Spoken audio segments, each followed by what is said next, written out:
All right. And we're back. If you can believe it. We're back, buddy. Do you feel like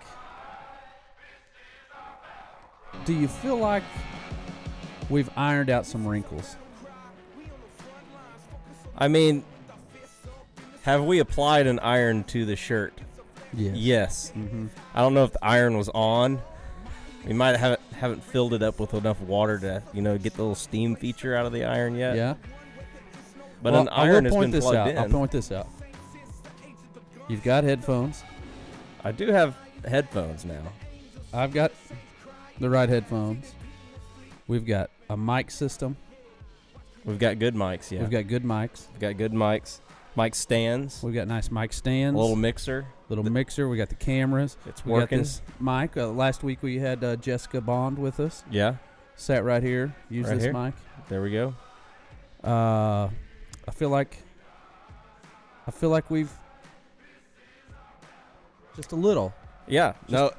I think going up the ladder, Yeah. I think we stepped onto it. Okay.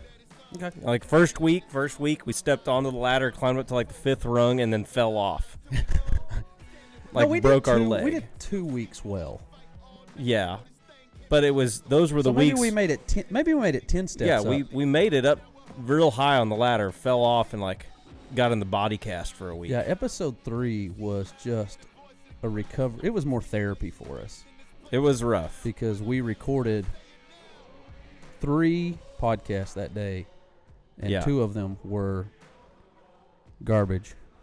Garbage.com. Because we didn't actually record any of it. So we found out. And Kendall Jones has postponed us. I think maybe she might be a little upset. She might be a little upset with us that we wasted 45 minutes of her time. The question is, do you care? Not really. Neither. Kendall loves me, and I know that no matter what happens, Kendall is going to be back. So, Adam, I'm going to let you choose your beverage today. Who's it going to be? We've got not the sugar-free. We got the big boy Red Bull today. The real deal, huh? We have a Dr. Pepper cream soda. Okay. We have a Gatorade. All right. The lemon lime. Yeah. My personal favorite. Okay. Lemon lime. Okay. And then we have a Body Armor. But guess what?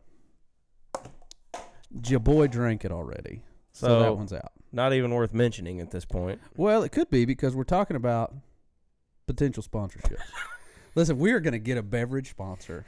It might be Red Diamond Iced Tea, but by gosh, we're going to find us a beverage sponsor. I love Red Diamond Iced Tea. I'm in. There's no shame in it. No shame in the game. I love Red Diamond Iced Tea. It's a good sweet tea, and it's based here in Oklahoma City. Yeah. Maybe we should approach them. Maybe. We've got a podcast with 6 listeners. That's not true. That's not true. We have. It will forever and always be 6. Episode 2 with Arms Family Homestead. I know for sure. Yeah. Well over 5,000 people watched that and listened to that podcast. I'm proud of that one then. Yep. I'm proud of that one. Yep. That may be the only one. One of the earliest podcasts there that was done. Yep. So what are you drinking today, buddy?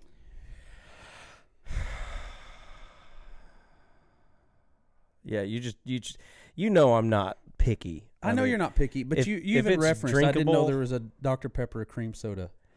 Why don't you try that? We'll try that. This segment's brought to you by Dr. Pepper and cream soda. Did you know that Dr. Pepper and Under Armour are the same company? I did not. I did not know that. They're owned by Snapple. Oh, man. You know what? Oh. I can hear it. even got the bubbles. Yeah. I'm going to make the healthy choice. And I'm going to open this Red Bull. All right. And we're going to dive in. There's not the same cool fizz. Yeah, it's Red Bull.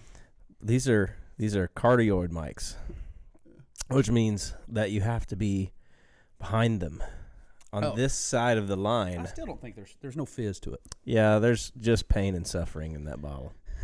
Just lots of caffeine and a shorter lifespan. Mm-hmm. That's probably right. I've had multiple people tell me those are going to kill you. Those are going to kill. Yes. You know what else is going to kill me? Mashed potatoes. I love mashed potatoes. I don't trust somebody if they don't like mashed potatoes. You know who doesn't like mashed potatoes? Who? My wife. I've never really trusted her. Yeah. just kind of shady, fishy. Just there's some things Seems a little fishy.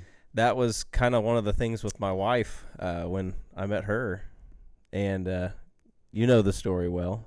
The how you knew she was the one? How I knew she was the one. Oh gosh, how I knew she was the one. So listen, if there's single men watching and listening to this podcast, you are going to give them a key piece of advice to know if she is wifey material. Yes, this is how I knew that my wife would forever stand by me and support me no matter what. Okay. Through the toughest times, the hardest times, that she would be there. And it all started at a Carl's Jr. So you're saying that it all started at a Carl's Jr. This is where you knew Casey was the one at a Carl's Jr. Please go into further detail. That's a heck of a cliffhanger. Yeah. So we get our food, go through the drive-thru, order. Now, how many dates have you guys been on? We've been on maybe a handful of dates at this point. What's a handful? Maybe 5. Because my hand's a big hand. You know? Maybe 5 to 10. So what is this? This is... why is this here all This is how we adjust our cameras. So we got that camera there. Oh, my God. If I need to make an adjustment to this camera or, if, your camera... Because we're professional. No, we're lazy, and we don't even get up. Well, the likelihood of me getting up and yanking something off of here and breaking it even further is substantially high. Touche. All right, so you've been on 5 dates. So we've been on about 5 dates at this point. And we're going out to the farm. I'm taking her out to the family land just to go take her out, let her see it, say, here's the kingdom. Here's the kingdom. You want the keys? The keys to the kingdom. Sweetheart. Got to show her what you're made of, So we get out there. To this Carl's Jr., order our food. And we go through the drive-thru, get to the part where you get onto the main road, that little exit. And I turn to the right. Yeah. Looking that way. I look back to the left to make sure that no one's coming on my left. I turn back around, and there is a halfway unwrapped, perfectly presented Big Carl awaiting my hand. And I knew in that moment, this is the one. She knows co-pilot duty and etiquette to a T. Yeah. And so that carries over because when we're together, and let's say we go through Taco Casa. Excellent. Now, there's going to be a lot of people that probably watch this have never been to a Taco Casa. No. It's a Texas chain, but they've bled into the great state of Oklahoma. Yes. And super burrito, super taco, no tomatoes. Oh, so good. So good. And I'm driving, and you get the food. You unwrap it for me. Yes. Because in a sense, you're my Casey. Yes. But not in that sense per se. No, but I am a co-pilot. You do your co-pilot duties well. But that was how you knew. So, gentlemen, if you're watching this, you're single, you're dating a girl, you would say this is a great way to know if she is wifey a good material. Tester. If she doesn't at least, Casey went above and beyond. She unwrapped it, folded the butcher paper, whatever that stuff is that it's made of, that wax paper, folded it over. I even think it said folded it to where it said Big Carl on the top, she above and beyond. Wow. But if you are driving through a restaurant, this would be for the ladies as well. Yes, this is for the ladies listening too. You want to wrap that dude up. Anybody that's you want him to put a ring on that finger. If you're sitting in shotgun, I don't care what your incentives are, but if you look over and you're in the driver's seat and that person eating their food, not everybody is eating their food before you have, yeah, you should get out. But on the flip side of that, not everybody that rides in the passenger seat of my vehicle do I want them to touch my food. This is a good point. You know what I mean? Yeah. There's just some people that What's an example of one? Can we publicly declare it on the podcast? Stafford Brant Hill.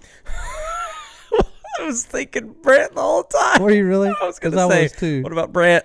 I probably wouldn't want Brant to touch my food. Yeah. You know, unless he's wearing gloves. Yeah. We need to get Brant on here and let him defend himself at least. Yeah, Brant would probably be one. Yeah. That I'd probably be bothered by. I'd like, just let me have that bag. I'll do it myself. I don't care if we die in a fiery inferno crash. My 4-year-old Sterling. That's but he shouldn't be in the front seat. Anybody under the age of 16 cannot touch my food. Yeah, you're filthy. You're disgusting. Sterling's hands are probably covered in snot. There's a decent chance. Yes. Anyway, so that's a great segue into us talking about food. Yes, we have a food addiction because we need it. Yeah. To survive, for one. But here's the deal, Adam. You eat sketch places. You have taken me to some absolute sketchy food places. Sketchy's very subjective. I don't think sketch is. I think there's sketchy people do sketchy things at sketchy places. And so really what I'm trying to say is you're sketchy. I'm sketchy. You know what? Mm-hmm. The food does not taste sketchy. Except that one place, remember that Mexican food place we went that the sign had fallen over, which should have been, it was laying over. I thought that was really good. Lots. We went in at lunchtime, and it was just me and you. There were so many red flags of this. First off, where was that place? It was in the hood. In the hood. Like way into the hood. The sign had been hit by a vehicle. It had fallen over in the parking lot and was laying across like 3 parking spots. And it had been there for a minute. You could tell it's been there for a minute. And they didn't even care to move it. Yeah. We were the only ones there during lunchtime. These are 2 what should have been huge red flags for me, but they weren't. Okay? And we go in, we eat. The food it actually tasted fine. The food was terrific. 45 minutes later, I'm puking. I was totally fine. I know, but here's the deal. Because you consistently eat sketch, and because you consistently eat sketch, the enzymes of your stomach are different. Like you have the enzymes of a stomach of a vulture or like a coyote, like a scavenger beast. That is what's in the enzymes of your stomach are similar to those. The old iron gut. The old iron gut. You really do. The iron gut. Yeah. I will concede the fact that the places that I take you look super sketchy. So once again, what is the name of the Guatemalan chicken place? El Pollo Loco. El Pollo Loco. It is in a strip mall with no signage. Next to a gas station, I believe. And next to a gas station, which we're going to talk about in a minute. Yeah. Doesn't always mean bad. No. I mean, that's like a green flag for me usually. Yeah, that gas station. Just, they're attached to a gas station. That must be, we're at sketch level. We're good. Yeah. Okay. So there you go. Anyway, so El Pollo Loco, right? Yeah. You go in. First off, it's one of those places where when we walked in, is like the record skipped, and it's everybody like the saloon turned, in the Western movie, and everyone turned and looked at the gringos who had just walked into the room. Okay, and you got to habla de españols to go eat it. Yes, El and the Pollo only Loco. real Spanish I know is baño. Like, where's the toilet? I had to really take over in there. Yeah, I know you did. I had to no take clue. over in there. I was. I was out of my element. You're out of your element. So I look, and first off, there's not really a kitchen. There's a back room, and it's filled with ice chests. Like a little 2x2 window. Yeah, and you can see there's ice chests back there. And your options for your order was whole chicken or half chicken. Whole or half. That's right. And you get a little tray, and they go back to the ice chest, and they open it up, and it's just this ball of wax paper with masking tape on it. Mm-hmm. And they set it down on your tray. You go sit down, and you open it up, and it's this quartered chicken, and it's got onions and potatoes and peppers, and it was really good. It was phenomenal. It was great food. Phenomenal. Tortillas, handmade tortillas. It was excellent, but it was super sketchy, and I believe that it's, was it cash only? Like, I mean, 100% cash only deal. Yeah, cash only, which is also a hint of a red flag. Yeah. I just think those people are not involved sketchy. In the 21st century there. No, it's not 21st century. It's called we don't pay taxes. Say, come on. That is true. Say it with me now. Say it. I will subject that, there is the occasional sketch that happens where it does not pay off. Yes, I've experienced it. For me, they are few and very, very few and far between. Because of the buzzard enzymes that live within your stomach, because you eat trash. Sure, but if it weren't for those buzzard enzymes in my gut, would we know of the greatest egg rolls that have ever been eaten by us? That's true. Would we know? Let's talk about that. Let's park there for a second. Just park there at Canton's for a little bit. There is a Chinese food place, which our weakness.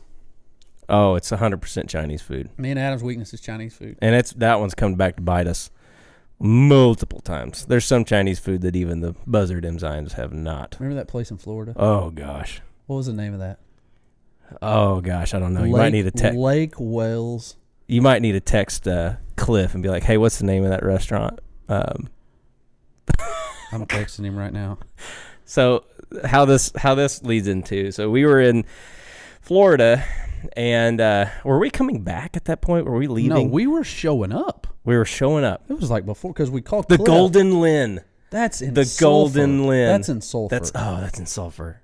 Why did that one ring? That one's good though. That is good. It's a cash only deal.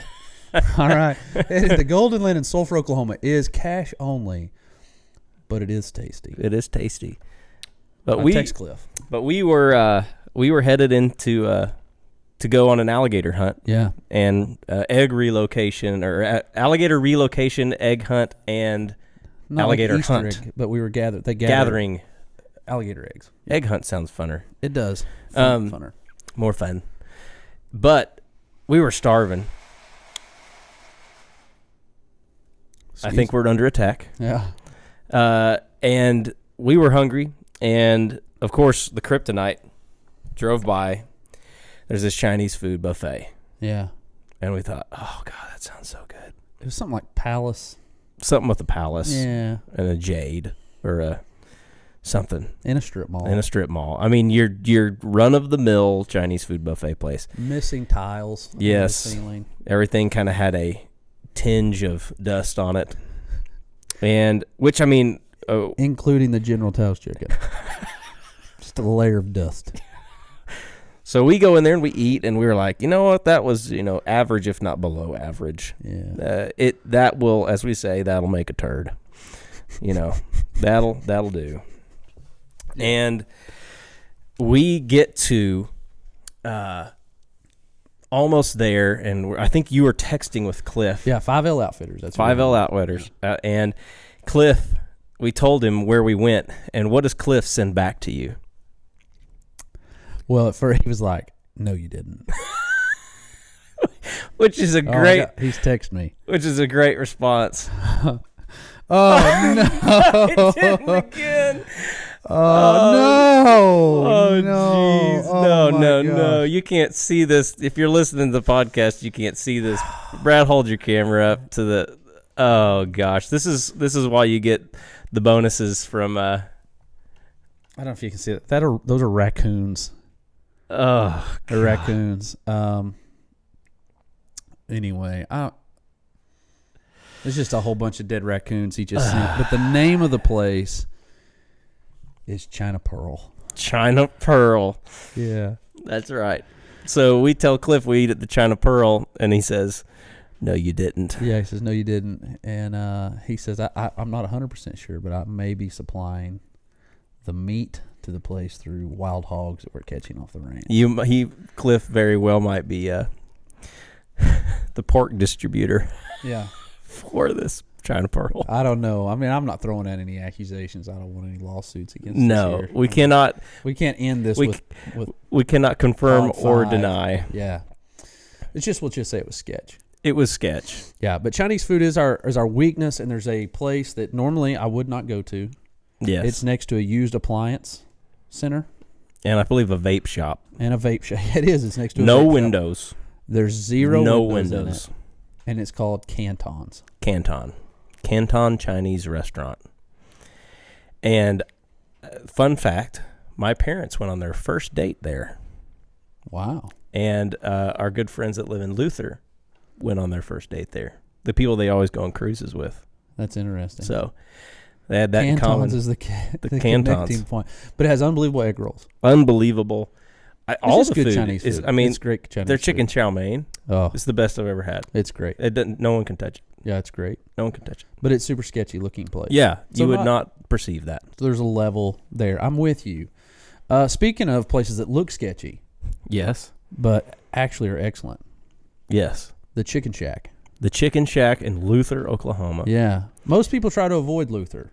Yes. You know what I mean? Like, no offense to anybody that's watching that lives in Luther, but Yeah. Luther's been on the news lately for bad things. Not great things. Yeah, there was a girl stabbed in front of the school before school started. Remember that last year? I remember that. That was a sketch situation. Yeah. All kinds of crazy things seems like have been happening in Luther. Anyway, but the Chicken Shack in Luther is a place that specializes in fried chicken. Yeah. And They call it broasted. Broasted. Because it's broiled, and then fried. Roasted, broiled, fried chicken. Yeah, and it's excellent. Yeah, good fried chicken. And great wings. Yes. Great chicken wings. So the first time that because you went there before I without did, me. because of Frankie. Because of Frank. The neighbor, Frankie, told me about it because they brought Oklahoma Christian Academy, where his kids go to school, and one of my kids go to Oklahoma Christian Academy. Yeah. Shout out to the Eagles. Right. Thank you. They stopped there coming back from a game, which brings us around to the sketchy aspect of it, because the Chicken Shack is connected to a gas station, which is a plus for you, as you stated. Oh, yeah. But it's also connected to the light is green. a liquor store. Yes. And so I just picture the OCA bus parked in front of a liquor store as all the kids, Piling baseball out. team piles into the Chicken Shack. Anyway, the Chicken Shack gives the vibe of a place if you show up and they're like, you walk up to that little window at the front because the seating's all in the back and it's kind of like all open air it's seating. evolved. I mean, you remember the first No, time oh, we yeah. went there? It was sketch. It was that one room. Yeah, it was a little That sketchy. one room. They didn't have the shed built on yet. Right. It was that and was now, it. Yeah, so it's definitely upgraded itself. Yeah. Upgrade. But it has no, it is, man. Now they've got even like garage doors that close to the That's outside in the true. winter. I mean, it's pretty nice. Yeah. But when we first went, not so much. Yeah. And it was one of those places you got that feel when you walked in. They're like, "Hey, do you have a knife or gun on you?" And if you say no, they're like, "Well, take this one because you're going to need it." Yeah. It just had that feel of, this could be a biker bar, like, Which it is on Route 66. There's Yeah. a lot of bike action that goes on. That's true. That's true. Yeah. But excellent food, despite it feeling sketchy. Yeah. Excellent food. I think the first time we went there, we walked up and they had a sign that said 30 wings special. Yeah.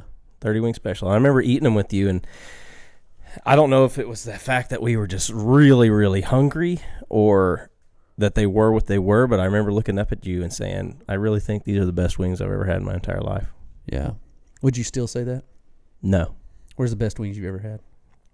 Well, best wings in Oklahoma. I've been to Ching's Wings in Memphis, super famous. Me and Bruno Mars feel like those are top of the line. I mean, I will go out on the limb and say best wings just in general, period, for me.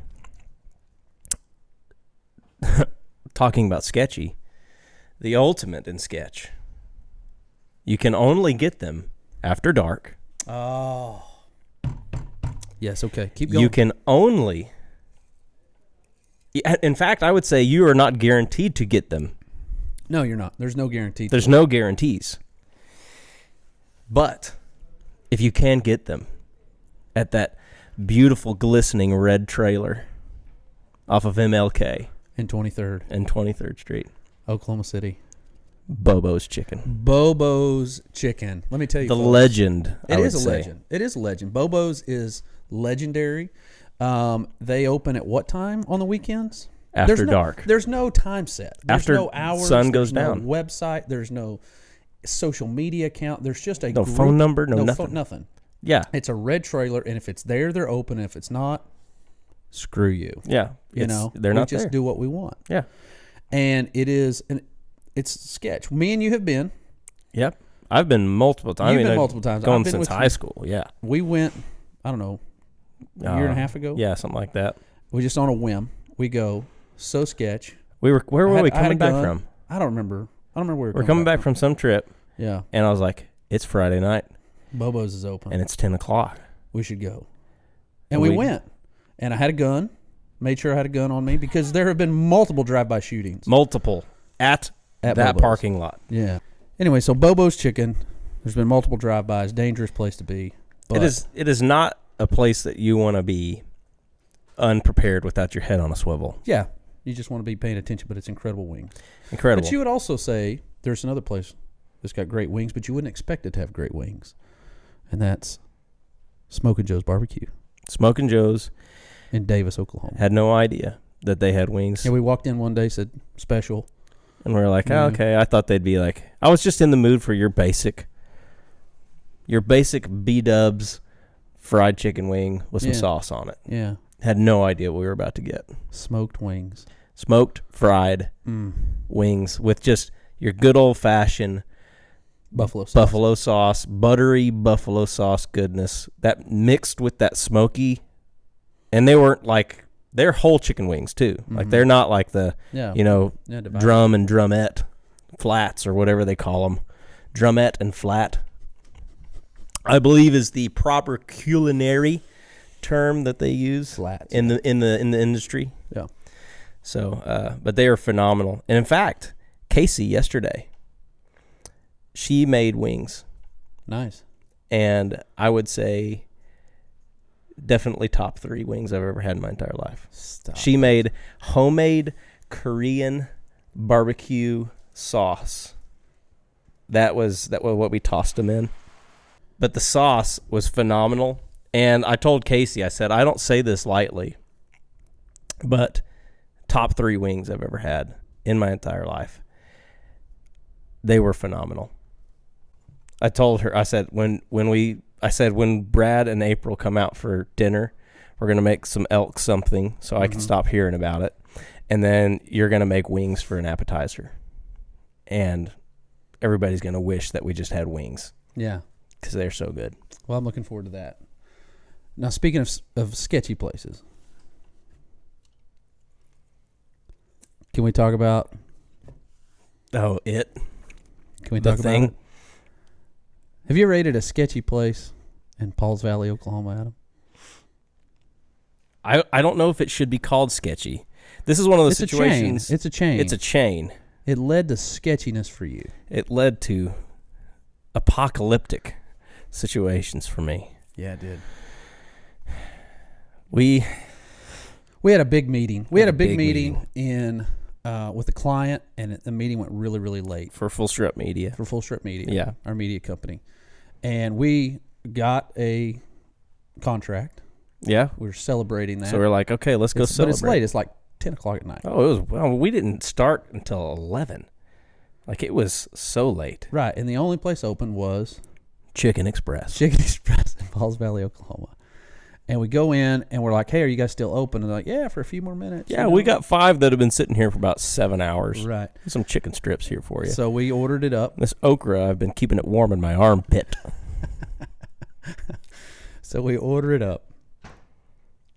And we get our food. You got the little corn nuggets. Got corn nuggets. That was the only thing that me and you had that was different. Which I will still eat to this day. I love a good corn nugget. We eat our meal. We start driving home. All right, back into Oklahoma City. And I get to about an hour and a half drive. About an hour and a half drive. We are, and we met at your dad's office. My dad's law office, yeah. Right, and so... off of Northwest Highway. And so we get to about Moore, south side of Oklahoma City, and all of a sudden, you get the gut pain. Just, yeah. And you know if you've experienced it, that wave of gut pain that says, hey... That's your body's first attempt to hit the eject button. Yep. Your body says, hey, it's time.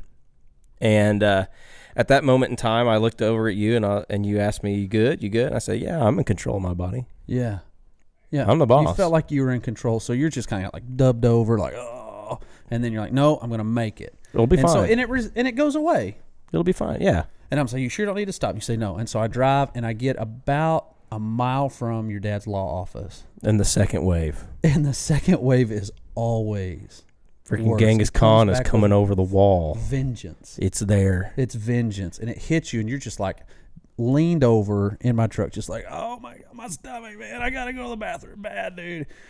And you're just like, I was like, what do you want me to do? And you're like, just get me to my truck. Just get me. And so I pull into your dad's law office and like slide in. And before I even put my vehicle in park, you've exited my pickup. The door is shut on your deal. Yeah. You grab your backpack and you've jumped out before I even stop, and you're in your vehicle. And I'll never forget, like, you back up and you peel out. And you cut across 4 lanes of Northwest Expressway. Northwest Highway is a 6-lane. You have no regard for human life. 6 you're lane. Just like, you went across 3 oncoming lanes. 3 oncoming lanes. Then into the other one, and you're just peeling out. You're like,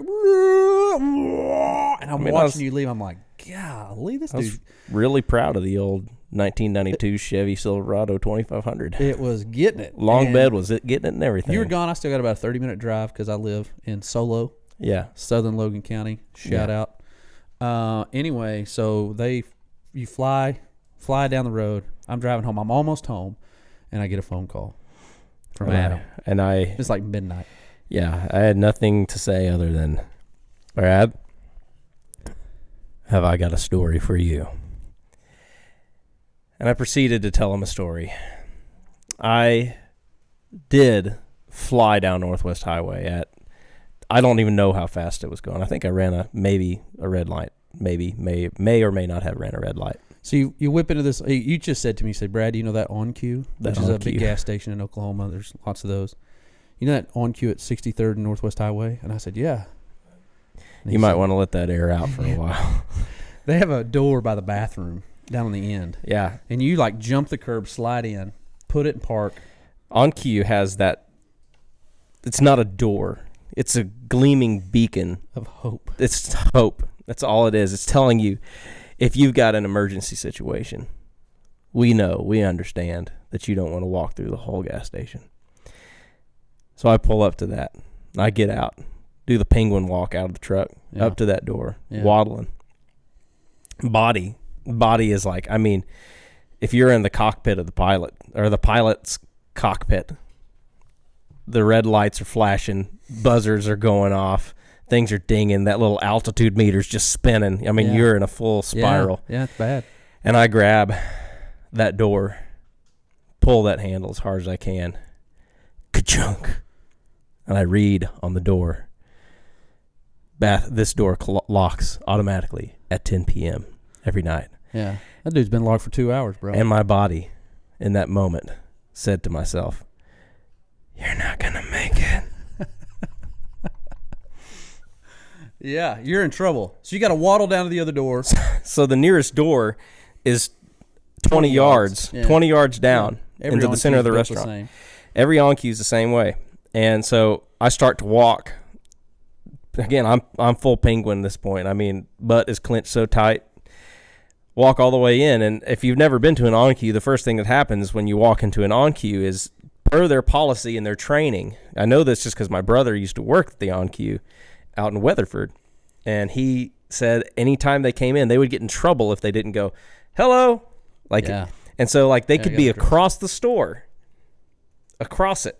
And if you walk in the door, someone's going to yell hello at you. So I walk in, hello, and the guy some kid, some 20-year-old sees me walking in, college dropout, goes straight to the bathroom, penguin walking the whole way. And at this point, I believe I was starting to working the night shift at a 24-hour on-cue on a Tuesday. Yep. And it was a Monday, actually. I believe at that point, the facilities of my body were beginning to go.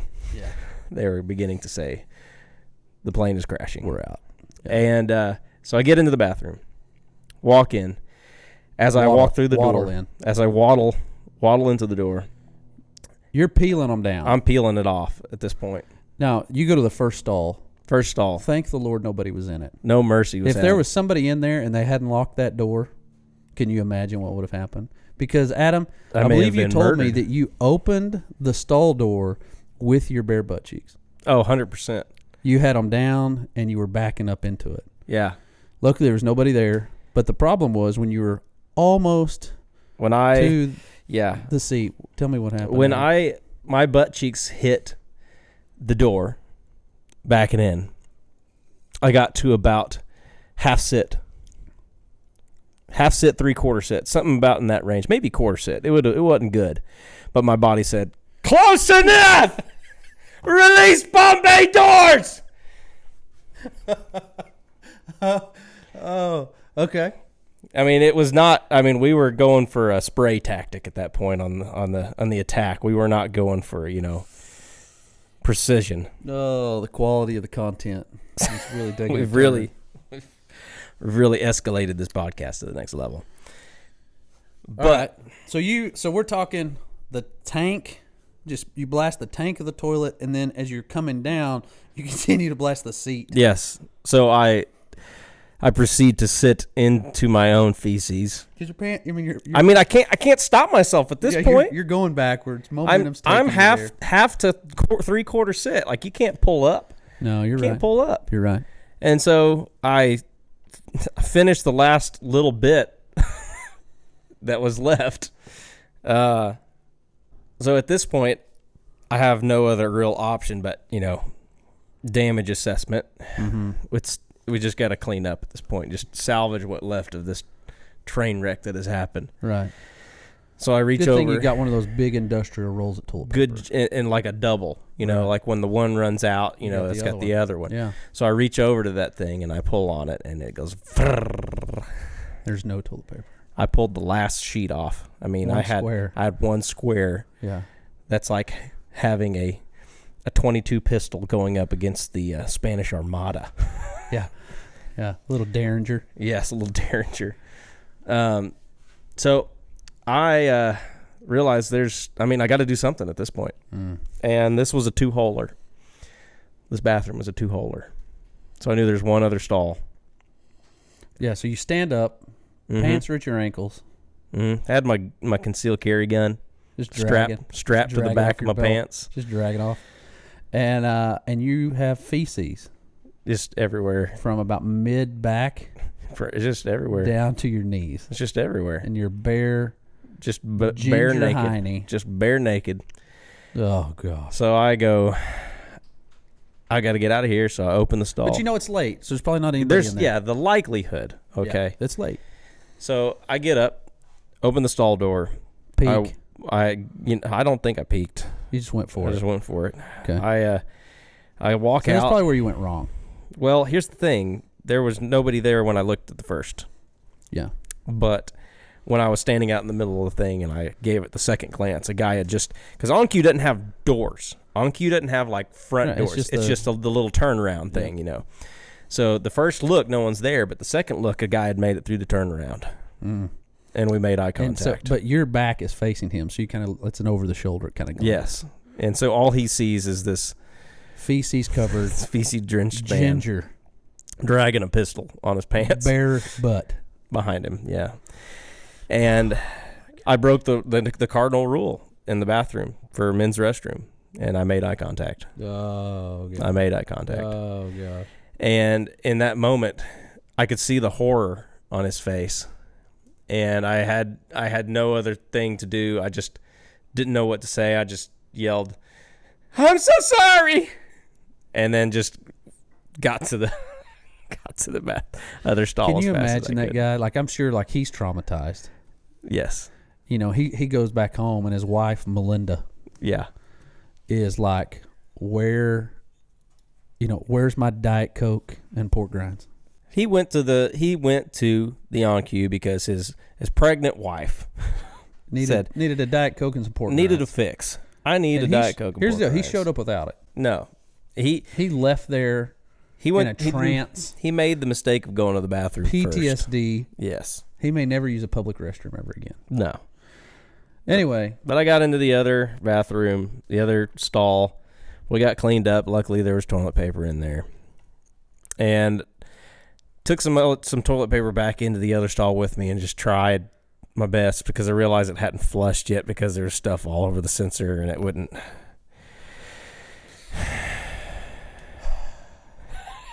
So disgusting. So I at least cleaned the sensor off so it'd flush, and I realized this was a power washer here's level. The deal, though. Here's the deal. But every on-cue has a little button you can hit if it's got a switch, a little light switch that's got a sign over it that reads, "If bathroom is in need of service, please flip the switch to notify an attendee." So here's this 20-year-old kid. So that guy I walked past that saw me said hello. Penguin waddle the whole way down there, and I can't go out that little side door. I mean, it's locked. You got to walk by him. I got to face that guy. Yeah. And you flip the switch, and here's this 20-year-old kid working on the night shift on a Monday night. That just saw a grown man penguin walk all the way to the bathroom. He's got to go back in there. And he's got to go face that giant. You know what, though? Let's look at the positive of this, Adam. The positive of it? The positive of this. You may have changed his life. That dude accepted Christ that night. There's an exorcism that took place in that bathroom.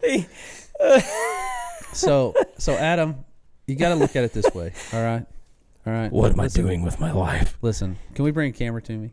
Can we bring it here? No, I can't. All right. Yeah, you can. There we go. It didn't happen. There you go. Okay. Listen, I want the positive of this could be this. That 20-year-old kid probably dropped out of college. Yeah. All right. He's made some life choices that weren't the best. Yeah. Let's hope that Chicken Express explosion, okay, forever altered his trajectory. Altered the trajectory of his life, because he went into that bathroom and said, "I'm getting my life together because I can't do this. I can't do this. This is the turning point. I'm going to enroll back in college. All right. I'm going to get that finance degree. Okay. I'm going to get a job.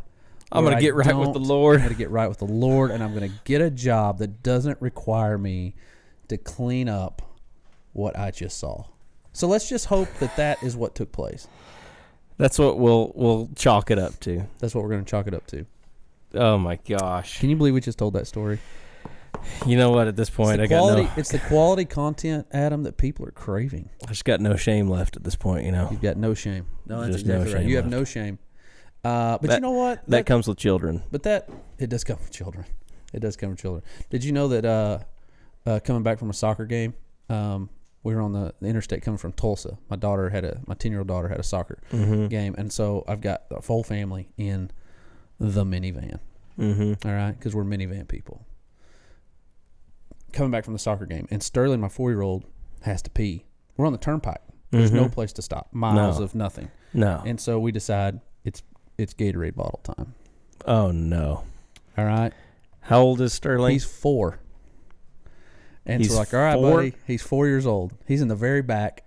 The pilot seats in the back. I mean, was it like really late and you guys just didn't have any facilities going? Well, they're just because a little kid doesn't tell you they have to pee until they're about to pee their pants. Yeah. And so there's nothing to do. It's like it's now or never. Yeah. He's like, I'm about to pee my pants, and he's like crying. So we're like, all right, here's this bottle. Stand up, buddy. Pull your pants down. I know we're in the van going 70 miles an hour. Not safe. Do this because it's either that or he's gonna pee everywhere. So he stands up, but the problem was he didn't pull his pants far enough down. Oh no! And so he's kind of got the bottle, so it hits, and then it just starts. We just start going everywhere. Fire hose, full pressure, just going wild. Peed on my 13-year-old son's homework that's in his lap. So there's like a stream of urine comes over his shoulder onto it, and he's just like, ah! Everybody's freaking out. All right. So yeah, kids, you lose shame. He had to turn that in the next day, didn't he? Oh yeah, it's like just wipe that off. Some yellow highlighter. It's just gross. Anyway, but Sterling was very upset. He's embarrassed, but now he's like, "You remember when I peed in the van?" I do, buddy. This van's mine. Yeah, it's mine now. I've claimed it with my urine, my musk. Anyway, but you know what? So that was bad luck. But you know what? There are some things that you're very lucky. Adam, this is true. Adam, though you are a producer of our show and you'd produced 5 seasons of Final Descent Outdoors, somewhere in there, 4 seasons, you've hunted turkeys, You had hunted ducks and quail and some quails dove. and dove. Yeah. A lot of fishing. Oh, But lots you've of never fishing. big game hunted. You never killed a deer. No. You've edited together all kinds of deer hunts, but you yourself have never killed a deer. Hundreds of deer episodes. And your family's place out in Wellston, I said, dude, this is some great deer hunting. We need to set this up for you to deer hunt. Yeah. And so we go out, put some feeders, put cameras, ring blinds, tree stands, got you all set up. A couple places to be able to hunt on your family's place. And in that process, I also said, you know what, Adam? You should put in for the once-in-a-lifetime elk hunt in the Wichita Mountains through the Oklahoma Wildlife Department. I said, I've put in for 14 years I've put in. I might as well get started. You might as well get started. Get Maybe in the those points next racked 20 years, you'll get drawn because I've put in for 14 years. I've never been drawn. Maybe it'll happen. Yeah. Right? Yeah. So you put in for it. I did. Cost me $5. $5 to put in. Yeah. Adam? Yeah. Yeah, Brad.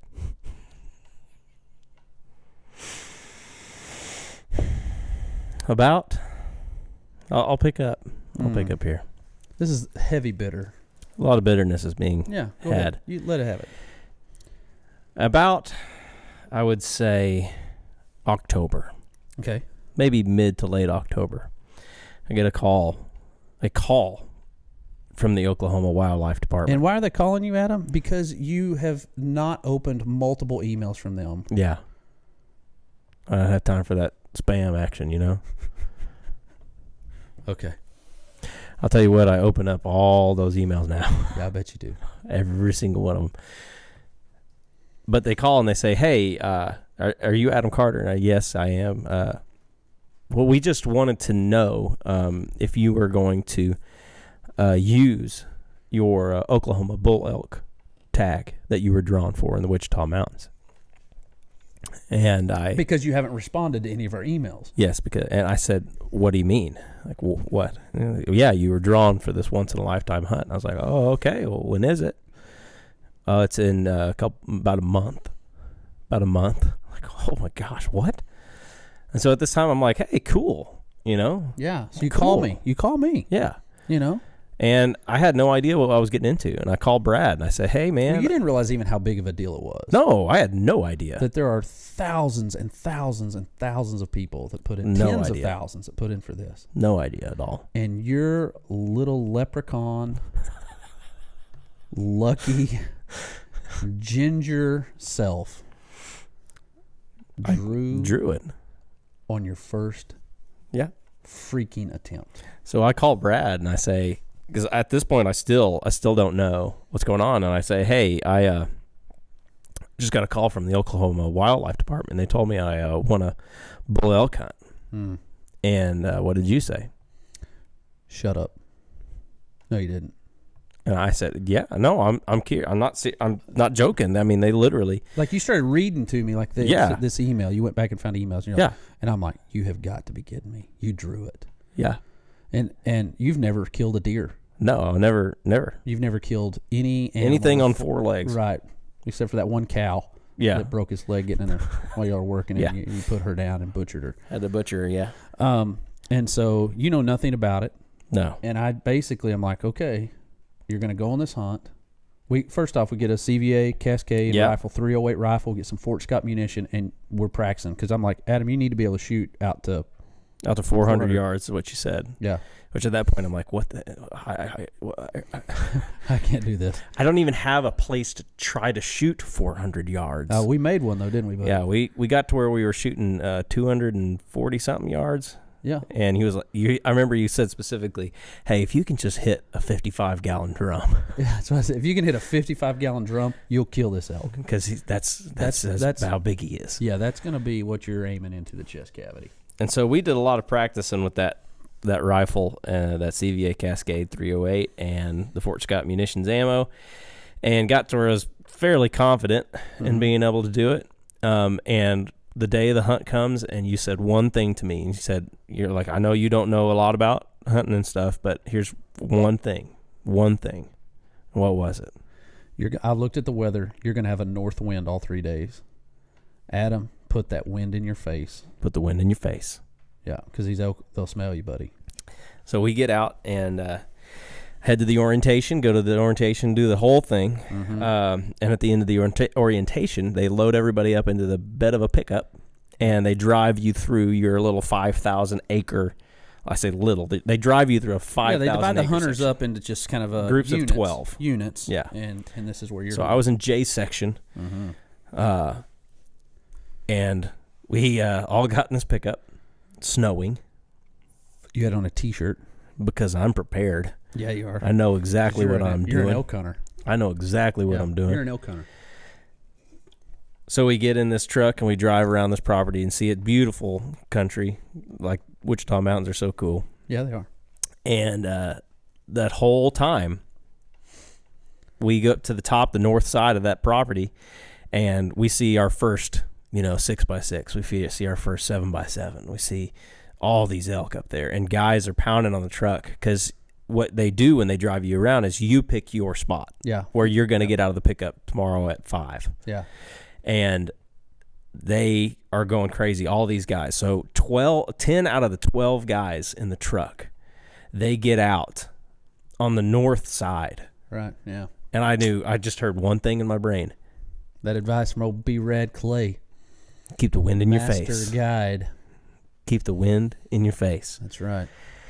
So we circle around all the way through the middle of the property. The last guy gets out. It's just me left, and the guide, or not the guide, but the supervisor for our section says, where are you wanting to get out? And I was like, I just want to get out on the south side. And so he says, okay. He points at the map. He says, we don't have time to go look at this today, but this is where I'm going to let you out. And I went, so dark. What? It's dark now. You So haven't even seen it. I haven't seen it, so I have to go on my first elk hunt, my first big game hunt ever. Yeah. On a map. I'm going off a map. A topographical map. Yeah. And you have to go in by yourself, and you're bringing a camera. They will not. Yeah. Yeah, we can't get in. They won't one let anybody person go has with you. ever been allowed to bring a cameraman in. Yeah. You know what his name is? Bill Jordan. Yeah. Real tree. Yeah. And I don't know if it went great or went bad. But they will not let anybody else bring a camera in there. They were not going to have it. No, they were not going to have it. So you're in by yourself. So I'm in by myself that morning. Next day. That morning, the next day, and he told me, he said, hey, I'm not sure if you're going to be the first or the last guy dropped off in the morning, but we'll get you taken care of. Were you the first or last? I was the first. Okay, so you're out super early. So they dropped me off at like 5:10 in the morning. And we get out, and he says, okay, there's a hole in the fence over there. Like points in just a general direction. There's a hole in the fence over there. Good luck. Slaps me on the back, gets in the truck, drives off. And I'm like, what are we doing? Mommy. What are we doing here? So I'm in the process of getting, I get the camera. I'm by the road still, so I get the camera out of the bag. I get everything set up, and then this time, the section that's, directly to the south of us, they pull up with their group. And here I am getting ready. He's like, hey, what are you doing out here? And I'm like, I'm elk hunting. I have to go through a hole in the fence up there, which doesn't sound sketchy at all. Right. Which is funny because the guy's like, all right, good luck. A lot of security out here in the Wichitas. Yeah. So I get out. I find the hole in the fence, crawl through, go sit down in kind of a little bottom and gather myself, look at the map. I got a red headlight on, trying to figure out where to go. And I'm like, okay, this looks like it's high over here, so I'm going to go walk over here, and I'm going to go set up right here and do the only thing I know how to do. It's like I don't know how to hunt, but I can make movies. So I'm going to go set these cameras up, get them all time-lapsing for the sunrise and stuff. Well, the sun starts coming up, and I realize I'm in the worst possible place. I can't see maybe 100 yards in each direction. Yeah. I'm in like a boulder pile. Right. Just horrible. Yeah. And so I'm like, oh gosh, what are we doing? I got to move. So I gather everything up and start walking. Keep the wind in your face. Yep. So I'm like, I'm just gonna start walking north. Attaboy. I got nowhere to go but north. Yeah. I get kind of out in the open, and out of the trees there comes a cow, or like 2 or 3 cows and maybe 2 calves, and elk cows. And I'm like, okay, we're headed in the right direction. We've seen life. Good news. Yeah. And I see in front of me now with the light up and everything, there's a big giant rock pile that I'm like, okay, I can go get up on top of that and just start glassing. And get up on the rock pile, get set up, and I notice off in the distance there's a wildlife truck that's probably maybe 1,200 yards away. He's way away, but he's just sitting there. And I'm like, what is he doing? Like, he's got to be looking at something. He's got to see something. Yeah. He's got to see something. So then I start glassing, start panning down the hill, like looking where he's at, and I start going down the hill, finding where looking at it, and I see an antler. I see one antler, and I'm like, like I see one antler, and I keep going, and I see another antler. So I keep going. I go through 4 bulls, and then I see that big one. You see a shooter. And it was just like that moment where your heart, just like you feel like the Plinko game on Price is Right, where it's like the ting, ting, ting, ting, ting, all the way down your guts and gets to your foot, and your toe goes and spits it out. That was that moment. Yeah. I had never experienced that. Yeah, it was a rush. Never experienced that. It's called buck fever. Old buck fever. I never got the shakes. Yeah. Never got the shakes, but I did get the heart fall out your toe feeling. I love it. Yeah. And what a rush. So I load everything up. At this point, I'm like 650, 700 yards away, and I'm like, there ain't no way. I got to make some ground. Ain't no way. So there's a draw over on that's a little bit to the north. And so I'm like, I'm going to just take everything and get in this draw, and I'm just going to go until I can't. I'm going to pop up and set up, and I'll shoot them there. So we get pretty close, get set up, got great footage of a couple of the younger bulls fighting each other. I mean, I sat there for a while just watching them. Loaded up with that CVA rifle, put it right on that bull, and hammered him. He went about, that Fort Scott ammo let him go about 15 yards, and he just piled up. Hammered him. So so in total, how much time did you hunt? Probably 45 minutes. 45 minutes, and you shot a 300-inch bull elk. Yeah. And I remember texting you at that point because you said, because they allow you, the only time you can bring somebody in is to help you pack your meat out. And I said, call me, when you get one down, I'll drive down. I'll be there in an hour and a half, and I'll come help you pack it out. Yeah. And this is a 3-day hunt, supposed to be a 3-day hunt. And I sent you a text 45 minutes into the first day, and I said, I'm done. And I'm like, what? So at this point, what is your first thought? Oh, that you just shot a little raghorn. You just shot some. He still had milk on his lips. Just a little dinker. Oh, because you've never killed anything. And so I'm thinking you just shot some little. And so you said, how is it? Because I had horrible cell phone reception out there. Oh yeah, that's right. So I couldn't send you a picture. Yeah. And so you said, well, how many points does it have? What is it? And what did I text you back? It's a 6x7. Is that good? Is that good? That was exactly. It's a 6x7. Is that good? Is that good? Oh gosh. It's just you luck of the Irish. So then you get in the car and drive down there, and where do I end up telling you to meet me at? Well, you said just meet me at the check station, where in the parking lot. And I'm like, but we got to go get your elk, which is unusual, yeah. And you know why they did that, Adam? Why did I not have to go in and help you get your elk out? Because I shot that elk strategically, right by the 2-track, where the pickup was. And so they're able to come in with a side-by-side with a winch. They winched that joker. They picked your elk up for you. Put him in the bed of the truck so we could take him back and hang him up. Unbelievable. So I get there just in time to just take pictures with it. Yeah. You take the pictures. We load it in the back of the truck. We drive it to... I go to the hotel, take a shower, because I'm covered in guts. And so we go to Johnny Maxwell, one of our staffers. He lifts it up with a tractor.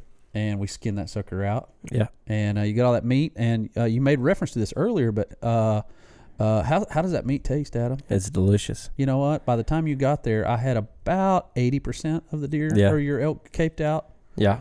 How much of that meat have you given me? I still stand by it and say that I know. You've never given me. I still stand by it. Ounce of elk meat. I know.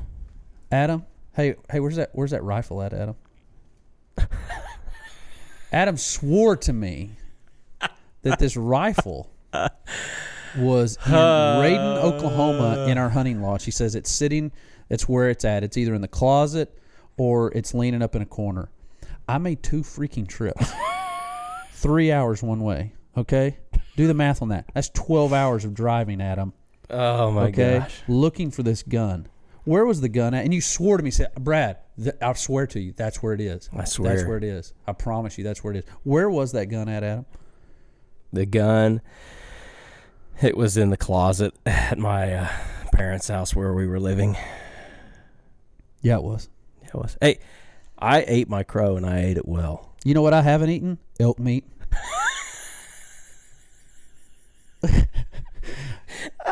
You're over here eating crow with that skank buzzard stomach of yours, and I'm over here wanting some delicious elk backstrap, and I can't get any of it, and I did all that work to help you, and I get nothing. I swear I did. Adam, just like you swore that gun was in the closet in Raiden, Oklahoma. Guess what, buddy? It wasn't, okay? It was at your parents' house, all right? And so I'm telling you right now, you've not given an ounce of elk meat to me.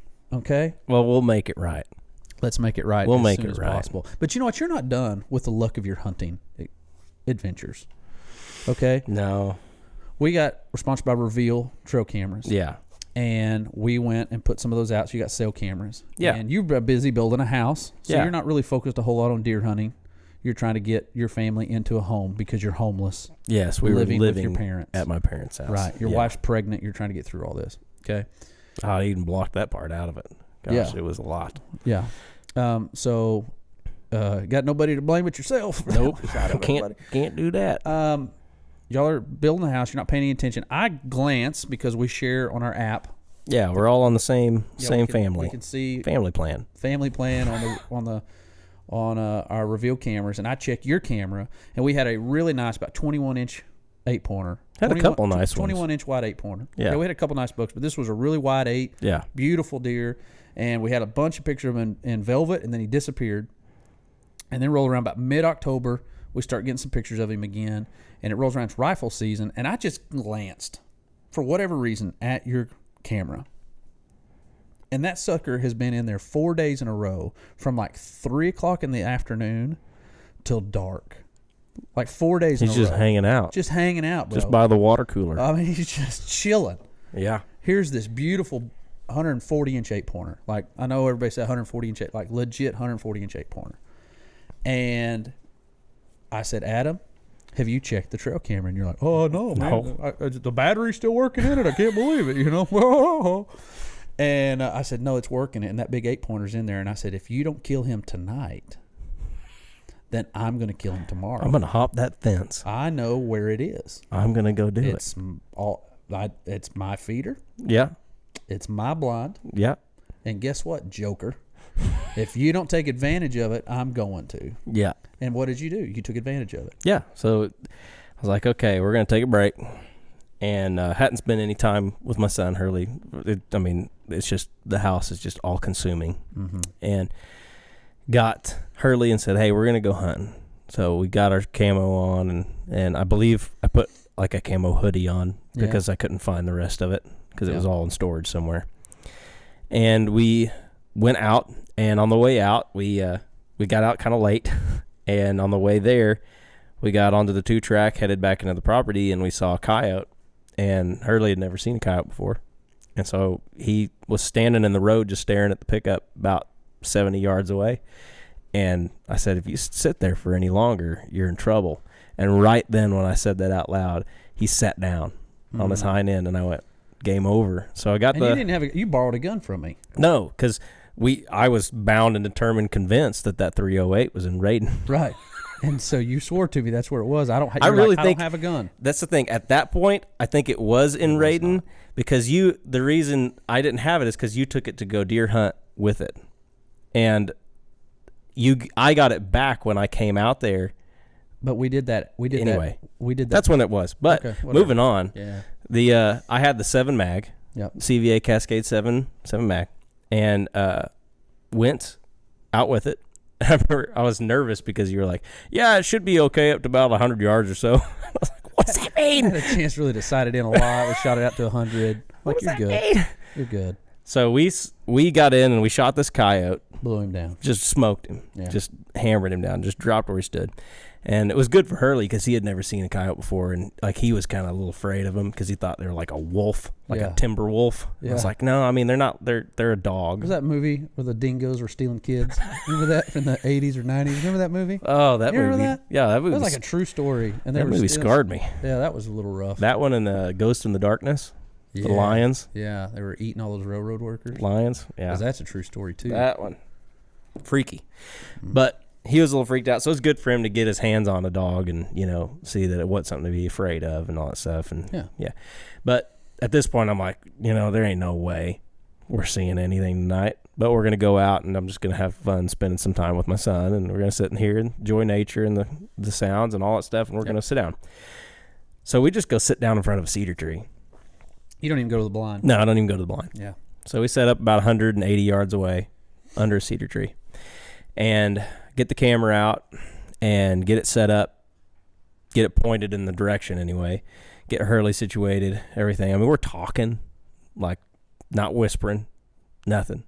We sit down, I get the rifle out, set it down on some little tripod of shooting sticks, get my binoculars up, look at the feeder, and then I kind of just look to the little bit to the right, and that joker is standing there, broadside, looking at us. Of course he is. He's just standing there. First deer hunt of the year. Yeah, first time out. And I look at Hurley. This is the best part of the whole thing, as I look at Hurley, and I said, Hurley, that buck's out there. Be quiet. I hand him the binoculars because I'm getting the rifle and the camera sort of situated at this point. And he looks through, and he's like, I don't see him. And all of a sudden, I look over, and he just starts shaking.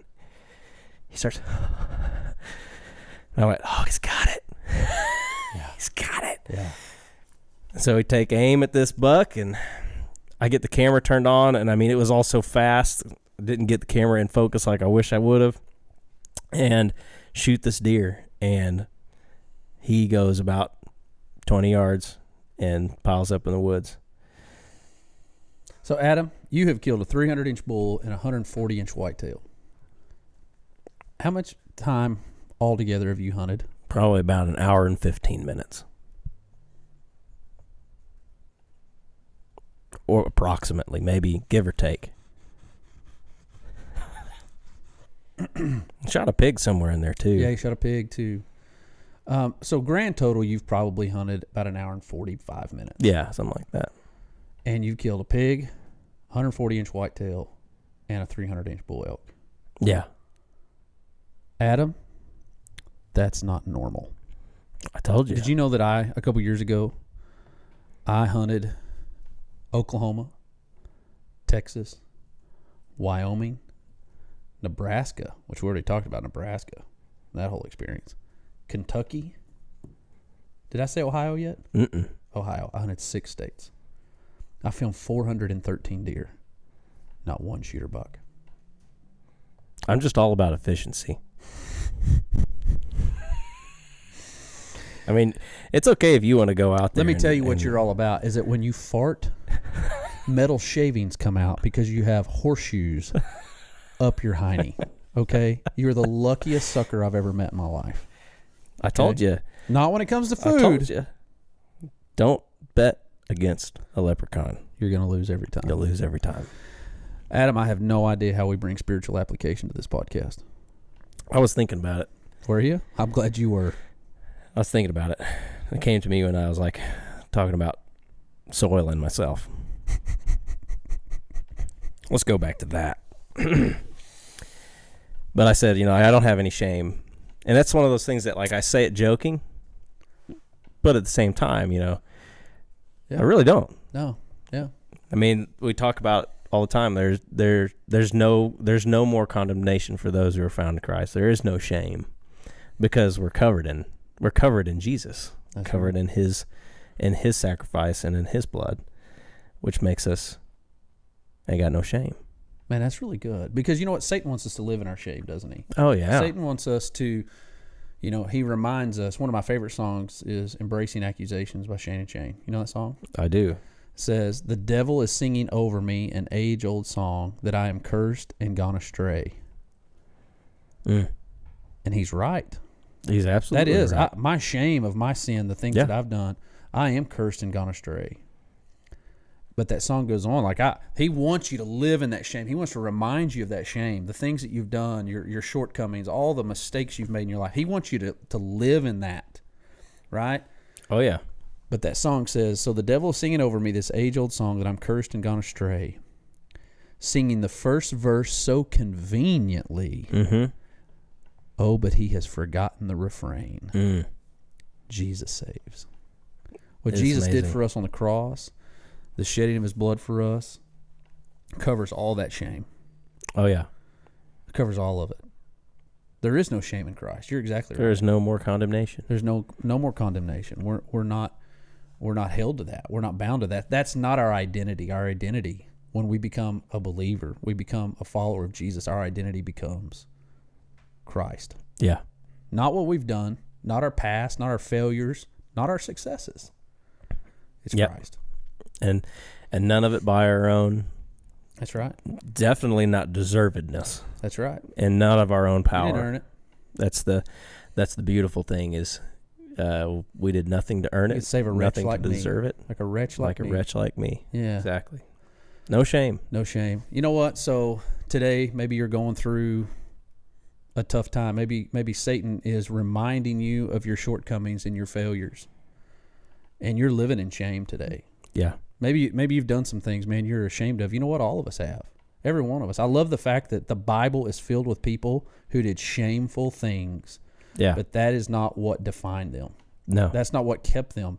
You know, I think about David and what he went through and how, you know what, that didn't define him.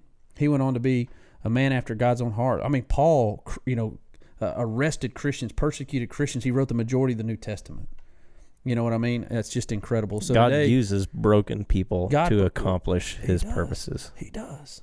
Yeah. He uses those that have lived, who have shame in their life, but because they're made new because of what Jesus did for them on the cross, he uses them in incredible ways. So, you know what?